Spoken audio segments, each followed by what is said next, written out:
On today's episode of The Automated Entrepreneur, we continue our discussion with 100 Things Millionaires Do.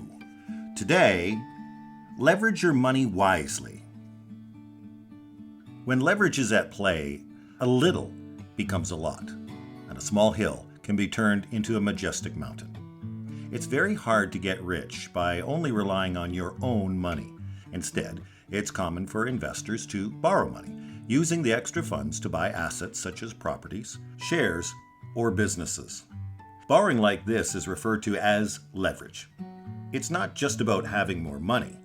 Borrowing to invest also increases your percentage return on any investment. Let me show you how this works as an example of an investment property. Let's say you buy a $200,000 house using only $20,000 of your own money. You fund the remainder with a mortgage of $180,000. After 1 year, the house's market price has risen by, let's say, 10%, and so you choose to sell the property.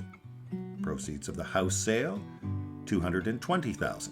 Less repayment to the bank, $180,000. The profit from the sale, $40,000. This gives you a return of 100% on the initial $20,000 that you invested. You get back your initial $20,000 and you've made an additional $20,000. This is the attraction of leverage. Had you used your own cash to pay the entire $200,000, you would have only made a 10% return, making a profit of $20,000, which is 10% more than you originally paid. Now we are ignoring fees and other costs because it's a simple example, but you get the idea. Borrowing money can give you a higher return on your investment. The same multiplying of profit or return applies with other types of investments as well. Investors in financial markets can trade a large portion. That is, they can buy a larger number of shares or contracts using only a small amount of their own money or trading capital. This is called buying on margin. Knowing how much to leverage your money takes careful thinking and practice. Don't be greedy by over-leveraging. The power of leverage in good times is absolutely astounding. When the prices of stocks, shares, houses, and other assets are rising, even the smallest investor can take home larger profits compared with their initial upfront outlays. Borrowing to create a property empire or to become a trader in the financial markets can seem like easy money.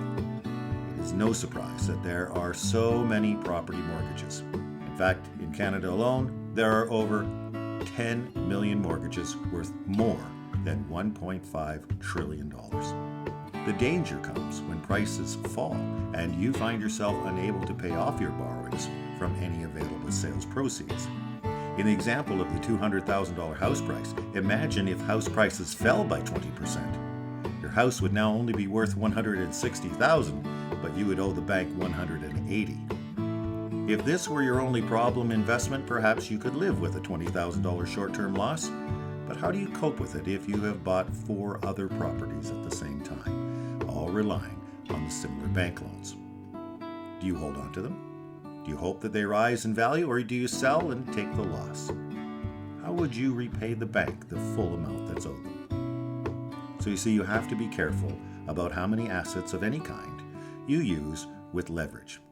Too much levering is the easiest and fastest way to lose all of your wealth. Don't let the good times fool you into thinking your investments will never lose value. But there is a time and place to engage leverage, especially using vehicles that guarantee your original principal amount.